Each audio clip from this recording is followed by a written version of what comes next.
My first question to you is, have you got any books written by children in your bookstore? We have a few, yes. Generally, they're brought in by parents who've worked with them, with the children. But yeah, and they sell fairly well, often through promotion from the parents themselves and the children themselves. So tell us a little bit about your journey in order to get to this stage where you have a bookstore and why you have that. It's been a funny old journey, actually. It wasn't intentional at all. I started my career in technology. My mother actually worked in our library in the city of Norwich. Was incredibly keen for me to read. We were essentially homeless at the age of 7. And my mum, single parent, me and my sister, and so reading felt like a way to get out of the situation that we found ourselves in. I didn't read as much as my mum wanted me to read. How did you, just out of interest, how did you access books in that situation? The library. It was the library, yeah. Yeah, absolutely. So the library was like a second home to me, but I was much more interested in the graphic novels, and that was my way into reading at that point. And then I never knew what I wanted to do, so I went into IT and just fell into working for a book wholesaler, which unfortunately is now closed, Bertram Books. And it was really at that point where I started, my job there was to help bookshops open, choose their stock, that sort of thing. And it was then when I started talking to booksellers about books, I realised I wanted to know more about books and started reading. So I really only started reading again properly at about the age of 30. But I just discovered that the passion I have for book selling is about the conversations you can have with other people about those books, and it's a magical thing. And that's led, 12 years later to us opening a bookshop. So just before we move on to another project I want to talk to you about, to tell us a little bit about the bookshop itself, because it's not an ordinary bookshop, is it? There's a lot of other things. I don't think there is a normal independent bookshop. We all do something different, we all contribute something to our communities. But no, we had a very specific mission when we chose to open our bookshop. We both have a love of theatre. My wife was a teacher. 16 to 18-year-olds. We wanted to make a welcoming space for children to come and discover books through the arts. So through our tagline is "Where Books Live." So we just wanted to bring books to life for anybody who walked through the door. So yeah, everything we do is has a kind of an artistic twist to it, or so we run, creative writing sessions, we run poetry workshops, we do theatre. We have 3 bounce and rhyme sessions. We get them young in our bookshop. Bounce and Bounce rhyme. and rhyme, yeah. We have 20 babies come 3 times a week, and I sit in an office next to where this is run, so the songs are ingrained in my soul now. But they're lovely. And that ties in with something we'll be talking about later, actually, with the sort of experiential learning.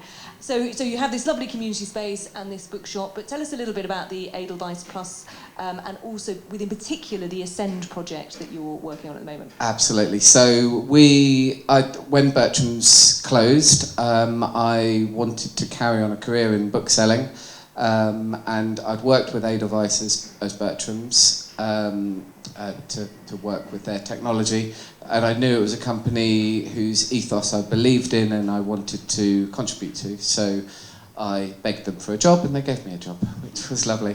They're just the most wonderful, supportive company. They're based in America, in Ann Arbor, but now after the pandemic, lots of us are remote working. Obviously, I've always been remote working. The managing director of the European branch is in Scotland as well. The Ascend programme has really come off the back of Bookfest, which we did during the pandemic, its mission, it was a book festival, but it was an online book festival, and its mission was to amplify diverse voices. and then Ascend has come off the back of that.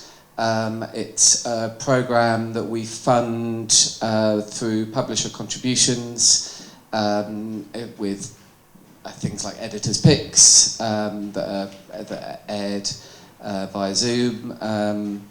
So yeah, we raise money that way. We also contribute our own funds towards.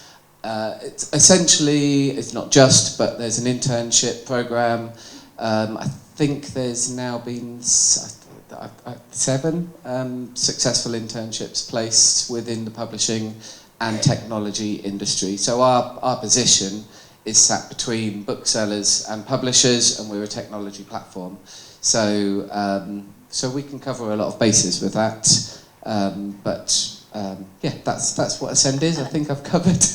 What that does, interestingly, is we were talking about earlier with a professor who was saying about action. So that specifically does, create an action. You're creating internships and putting it to publishers and getting them places, which is Yes. brilliant. And how long's that been going for? I think I'm not deeply involved in it myself, but I think it's been about a year and a half. It's quite a new project. Yeah, isn't it? yeah. Okay. So tell us a little bit more about the bookstore and the type of books that you've got within there. So yeah, we're a big space. We had to be to do the activities that we wanted to do. We're about 1,800 square foot, 6,000 books, 1 copy of pretty much everything. We don't multi-copy everything. And children have the focus. So you come into our shop, you're welcomed, and you're taken into the 2 children's rooms, where, so there's a whole room for babies. I think we're the only shop in the country with a baby boardroom, we call it. So the babies sit and have their meetings there. And then, we've got all of our kind of middle grade, I suppose you'd call it, books in the central room, and then downstairs we've got a space for young adults, graphic novels and grown-up books. So we're about 60-40 in favour of children's books in our shop, but we're known as a children's bookshop. And the ethos is very much focusing on that and encouraging children to not just read but engage in reading and taking it a step further. As you say, you've got a sort of theatrical connection, and so I believe you've got some theatre projects coming up as well. Yes, so we do a lot of community theatre based on the history of Norwich. That sounds quite boring. It's not. It's, if you think of it like a sort of a cross between Monty Python and Horrible Histories, that kind of musical. Basically, our theatre is about bringing people to watch theatre that wouldn't normally watch theatre. So we're always based in the community. We always do it outside. It's always free. It's always big and entertaining. And I know every theatre project would like to say they're entertaining, but we focus on fun and music and facts and giving a bit of a message. We are political, but we're not. We're not overtly. We're not preachy. We're look. Here are the facts. Make your own decision. And it's wonderful to be able to have projects like that on the go. So at the moment we're doing one on Norwich has the first purpose-built council estate in the country, and we're doing a project which is a year of research and then productions around the community to kind of talk about how important social housing is and how important the communities within social housing is as well.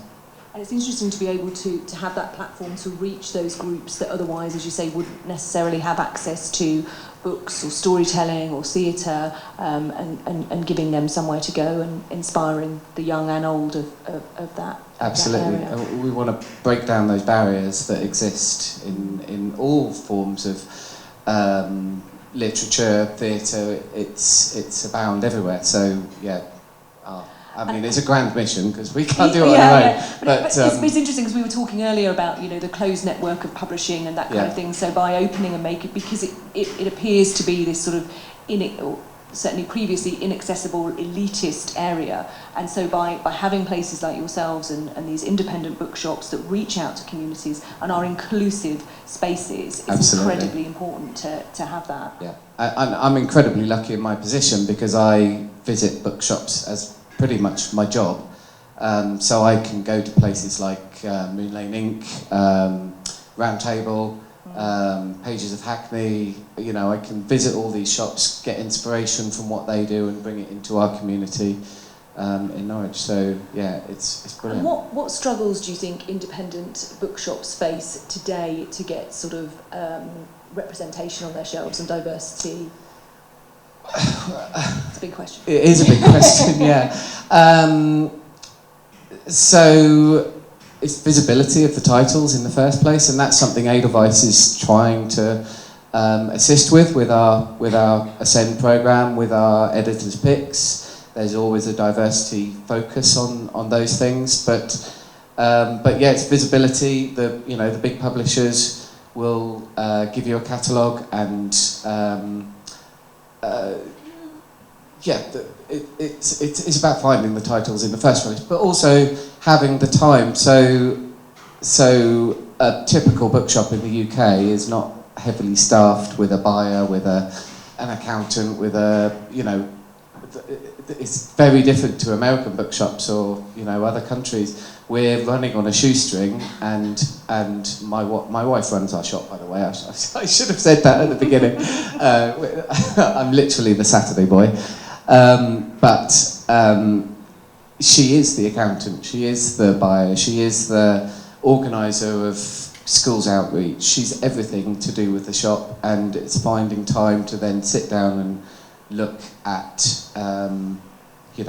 the things that we get sent. We get piles and piles of catalogues sent to us all the time.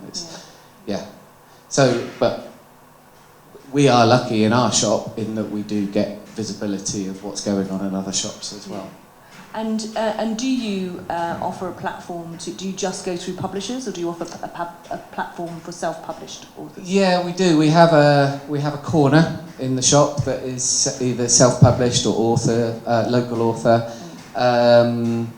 And the conversations around self-published authors are quite mixed with people that come into our shop. So I've got some hints. I was thinking while people were talking earlier about because they're clearly self-published authors here, and I've got some tips. Never go into a bookshop and try and hand your book over on a Saturday. That's a bad idea. And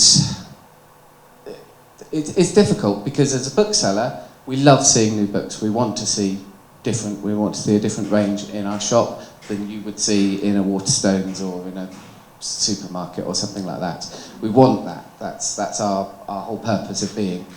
But we also need something that is going to stand out from the crowd. And there's a difficult balance when it comes to looking at a self-published book, and if the quality is immediately poor, and you put it up against 6,000 other books in our shop, unless you are willing to engage in publicity yourself to promote people coming into the bookshop, then it's a very difficult sell when you're up against 6,000 other books, and it will just sit there for a year and not sell.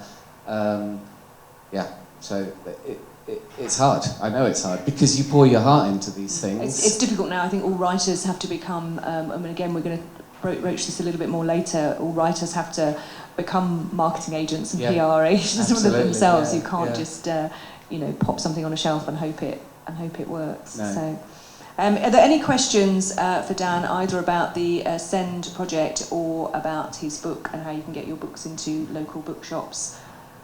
We are running slightly over time, which is my fault, I think.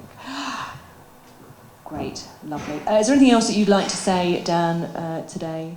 No, I think the only other thing about the Edelweiss platform, it's not a plug because it's actually free to everybody to use. I was going to mention that. Apart from publishers.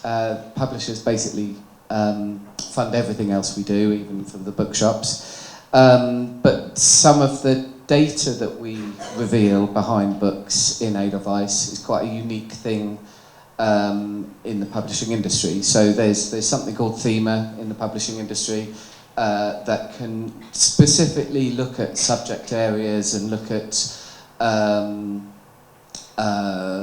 countries of origin or LGBTQ themes, or it's really important on the platform or overall for people to be able to find your book. And the data behind your book is important to think about. Just explain a little bit more. So if you've never heard of Edelweiss, just explain exactly what that is. Okay, well it does a lot. No, it's hard. But on its main purpose of being is to show catalogues from publishers. Yeah. So all the big publishers are on there now.